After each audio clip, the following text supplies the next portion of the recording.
Hey everyone, welcome back. Today we're doing wild boar. And we got these two huge wild boar tenderloins. Now, if you've done pork tenderloin, you know the size, how big they are. These are like double, sometimes triple the size. Like look at that thing, and beautiful. Now, wild boar tastes different than pork. It tastes kind of like a cross between pork and I'd say beef. It's definitely a little sweeter. So we're gonna treat this as if it was beef rather than pork. When I do pork tenderloins, I'll lather it in mustards as a binder for the rub. I'm not doing that here.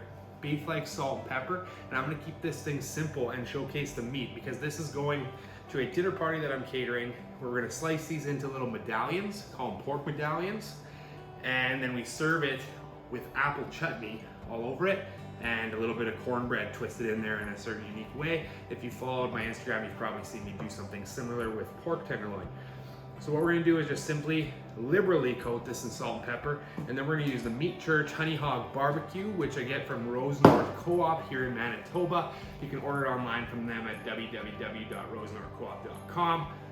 And yeah, it's worth it, it's sweet. So we're gonna keep this simple. I mean, you can just go with salt and pepper and this is gonna be phenomenal. But we're gonna add a little bit of flavor here with this honey hog barbecue and see where it takes us. All right, and then we're gonna smoke these. We're gonna smoke by 225 and get them to that safe internal temperature, and then pull them off, backpack them, and just hold them at sous vide until they're ready to be served, and that's when we'll slice. So stick around.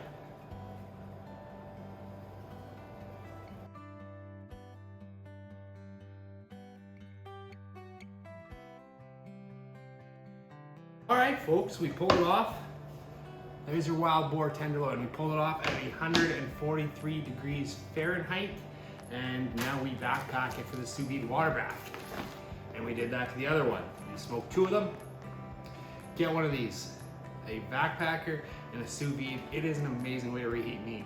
When we're doing dinner parties and stuff, I don't smoke on site because I'm not getting up and going to someone's house at 3 in the morning. I do it at my commercial kitchen, which is at my house, and then I pack it like this. And reheating is amazing, so you can do things ahead of time. When we sell smoked meats, we sell them like this, and we tell people you put this directly into a water bath. With the sous vide, you can control that temperature. For temperature control today, we're monitoring the internal temps, I should say. We have our Cook Perfect, this magnetic thing. We got one probe. It's on all the time. Well, that's not true. It's on as soon as you plug this in. So to turn it off, you unplug this and it disconnects to your Bluetooth to your phone. It's amazing.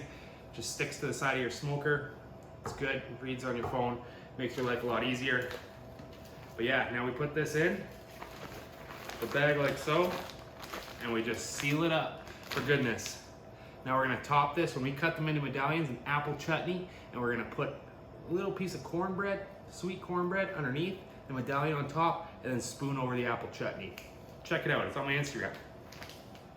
Chef Kevin Funk, at Chef Kevin Funk on Instagram. Thanks everyone for watching, hope you enjoyed today's video. Leave me a comment, let me know how I did, or if I did a brutal job, let me know. Don't forget to subscribe. Stay awesome, everyone.